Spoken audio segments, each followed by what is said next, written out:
All right, imagine the skies over a state prison nearly as busy as Hartsfield-Jackson, filled with planes, not with planes, but low-flying drones. Yeah, the Fox 5i team was the first to warn you about this new delivery method to smuggle drugs and cell phones into Georgia prisons. Well, Fox 5i team reporter Randy Travis says the problem has grown even worse as the state searches for new defensive measures. Randy? Yeah, Russ and Stan, we're only slightly kidding about the Hartsfield comparison. Officials tell me on just one day at Autry State Prison, they spotted 10 drones flying overhead. 10! How do you stop them? We deployed the Skyfox drone to find out. 11, 12, 13, stats on the east wall. This is a test of the Georgia prison drone detection system. This is only a test. The Department of Corrections gave the Fox 5i team permission to mimic the bad guys and the way they've been able to deliver contraband to inmates in true 21st century style. In a minute, you'll see why officials believe their new detection system gives them their best shot against a frustrating foe. It's unnerving. Professional Standards Director Clay Nix says drone sightings have hit an all-time high at Georgia State prisons, 138 since last July.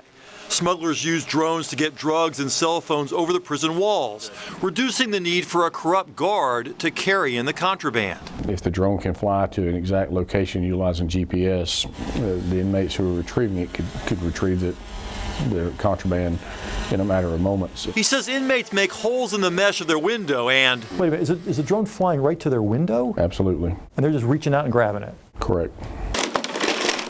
Of all 33 state prisons, Autry is by far the biggest drone target. 67 sightings since last July, including this white DJI Phantom 3. It's also the first catch for Autry's experimental drone detection system. We've been quite successful with the system at Autry State Prison alerting that there's something or a drone in the area. That's what happened February 3rd of this year. According to the case file, the detection system alerted to the drone late that night, prompting correctional officers to rush outside to scan the skies.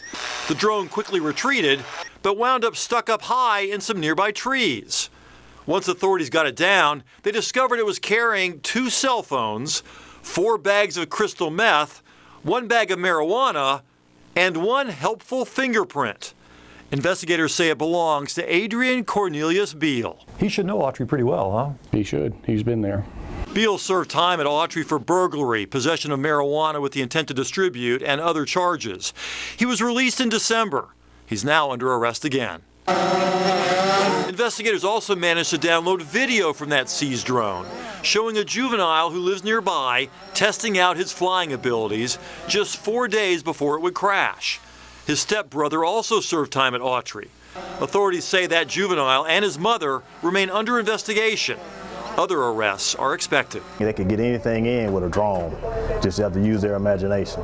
The Department of Corrections is currently testing different drone detection systems at Autry and nearby Calhoun State Prison.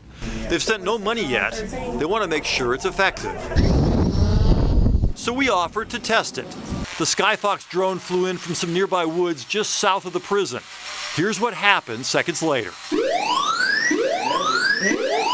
Per protocol, the alarm immediately sends the entire prison into lockdown mode.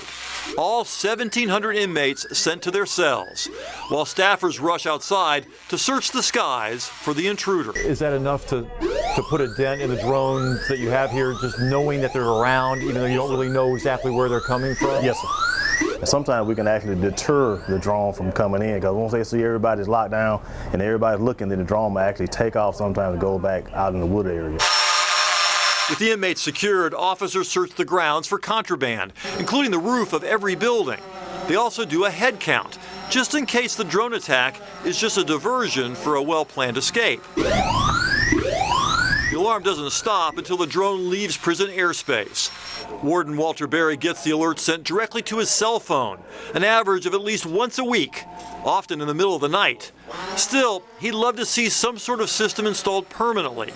His grade for this test, A+. It's vital, very vital to the mission. And for those of you who think the simple answer is just to shoot them out of the sky, a couple of problems with that idea. One, these drones are really small and they can get up pretty high once they try to get away. Plus, there's always a risk of hitting something or somebody on the ground far away if the shot misses, so they're not doing that. Okay, so how close are they to deciding whether to buy this system on a permanent basis? Not close, I'm told. They're also looking at a rival pilot program at Calhoun State Prison that we talked about that will actually help you find the person who's controlling it. The problem is getting people out there to that person before he takes off. Absolutely. It's a cat and mouse game. Thanks so much, Randy. Okay. Randy, thanks.